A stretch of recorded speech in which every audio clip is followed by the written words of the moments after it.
1 Samuel. Capítulo 14. Certo dia, Jonatas, filho de Saul, disse a seu escudeiro: Venha, vamos ao lugar onde fica o destacamento dos filisteus. Mas Jonatas não contou a seu pai o que pretendia fazer. Enquanto isso, Saul estava acampado nos arredores de Gibeá, em volta da árvore de romãs em Migron, junto com cerca de 600 homens. Entre eles estava Aías, o sacerdote, que levava o colete sacerdotal. Aías era filho de Aitube, irmão de Icabode, filho de Finéias, filho de Eli, que tinha servido como sacerdote do Senhor em Siló. Ninguém percebeu que Jonatas havia saído do acampamento. Para chegar ao destacamento dos filisteus, teve de passar por entre dois penhascos, um se chamava Bozês, e o outro, Sené. Um ficava ao norte, de frente para Micmais, e o outro, ao sul, de frente para Geba. Jonatas disse a seu escudeiro: Vamos atravessar até o destacamento daqueles incircuncisos. Quem sabe o Senhor nos ajudará, pois nada pode deter o Senhor. Ele pode vencer com muitos guerreiros, também, com apenas uns poucos.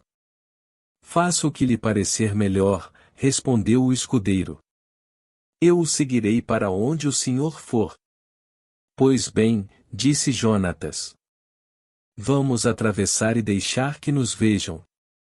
Se disserem, fiquem onde estão, ou mataremos vocês, ficaremos parados e não iremos até eles. Mas, se disserem, subam até aqui e lutem, então subiremos. Será sinal de que o Senhor os entregará em nossas mãos. Quando os filisteus os viram chegando, gritaram: Vejam! Os hebreus estão saindo dos buracos onde estavam escondidos. Então os homens do destacamento gritaram para Jonatas e seu escudeiro: Subam até aqui, e nós lhes daremos uma lição. Venha, suba logo atrás de mim, disse Jonatas a seu escudeiro. O Senhor entregou os filisteus nas mãos de Israel. Então subiram usando os pés e as mãos. Jonatas derrubava os filisteus, e atrás dele, seu escudeiro os matava. Mataram, no total, cerca de 20 homens, numa pequena porção de terra. De repente, o pânico tomou conta do exército filisteu, tanto no acampamento como no campo, e também nos destacamentos e nos grupos de ataque. Naquele instante, houve um terremoto, e todos se encheram de terror. As sentinelas de Saul em Gibeá de Benjamim viram que o imenso exército dos filisteus começou a debandar em todas as direções. Saul ordenou ao povo: façam a chamada e verifiquem quem está faltando. Quando fizeram a chamada, descobriram que Jonatas e seu escudeiro não estavam ali. Então Saul gritou para Aías: traga o colete sacerdotal, pois, naquele tempo, Aías usava o colete sacerdotal diante dos israelitas. Enquanto Saul falava com o sacerdote, o tumulto e a gritaria no acampamento dos filisteus aumentaram. Então Saul disse ao sacerdote: não precisa mais usar o colete. Então Saul e todos os soldados correram para a batalha e encontraram os filisteus matando uns aos outros. Havia grande confusão por toda parte. Até os hebreus que antes haviam desertado para o lado dos filisteus se rebelaram e se uniram a Saul, a Jonatas e ao restante dos israelitas. Quando os homens de Israel que haviam se escondido na região montanhosa de Efraim ouviram que os filisteus fugiam, também os perseguiram.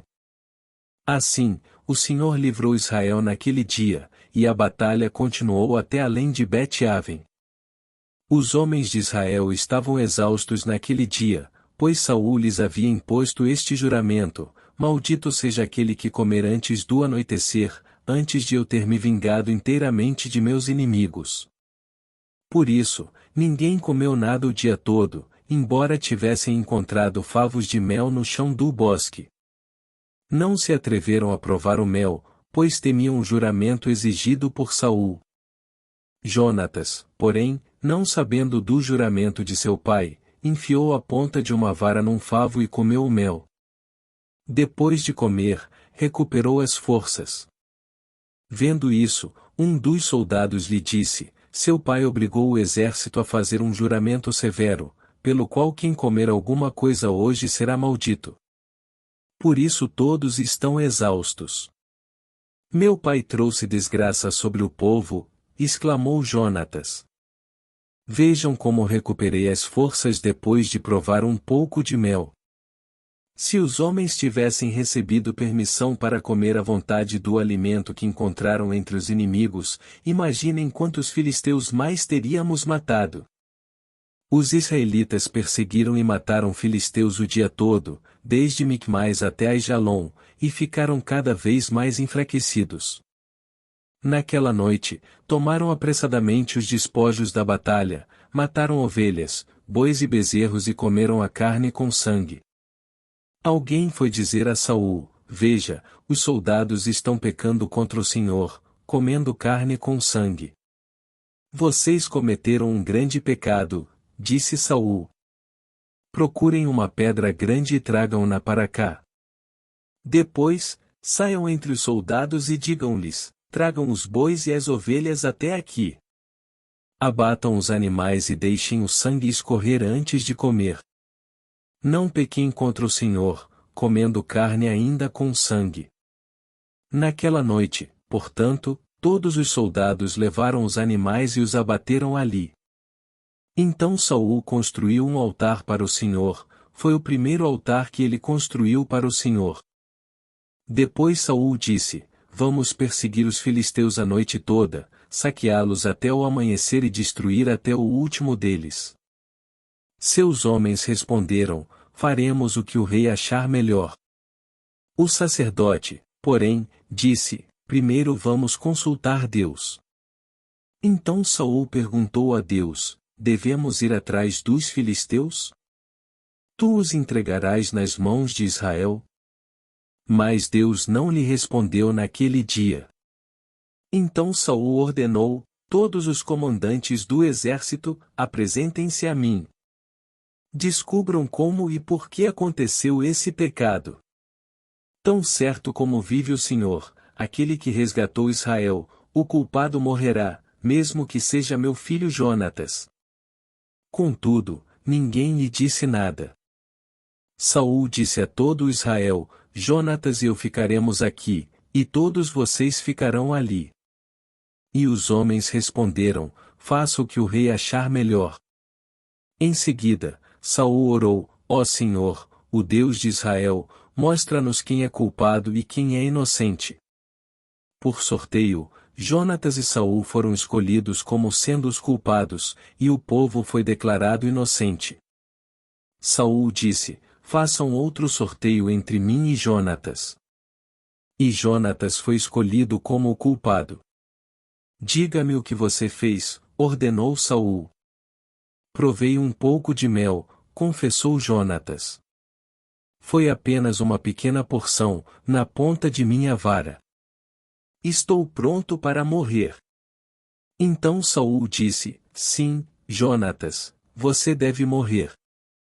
Que Deus me castigue severamente se você não for morto por isso. Os soldados, porém, disseram a Saul: Jonatas conquistou esta grande vitória para Israel, acaso ele deve morrer? De maneira nenhuma. Tão certo como o Senhor vive, ninguém tocará num fio de cabelo da cabeça dele, pois hoje Deus o ajudou a realizar um grande feito. E assim o povo salvou Jonatas da morte.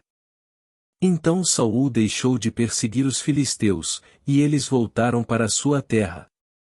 Depois que Saul havia se firmado como rei de Israel, lutou contra seus inimigos ao redor, contra Moabe, Amon e Edom, contra os reis de Zobá e contra os filisteus. E, para qualquer lado que se voltava, era vitorioso. Realizou grandes feitos e derrotou os amalequitas, livrando Israel de todos que o haviam saqueado. Os filhos de Saul eram Jonatas, Isbosete e Malquizua. Também tinha duas filhas, Merabe, a mais velha, e Mical, a mais nova. A esposa de Saul se chamava Ainoã, filha de Aimaas. O comandante do exército de Saul era Abner, filho de Ner, tio de Saul. Quis, pai de Saul, e Ner, pai de Abner, eram filhos de Abiel.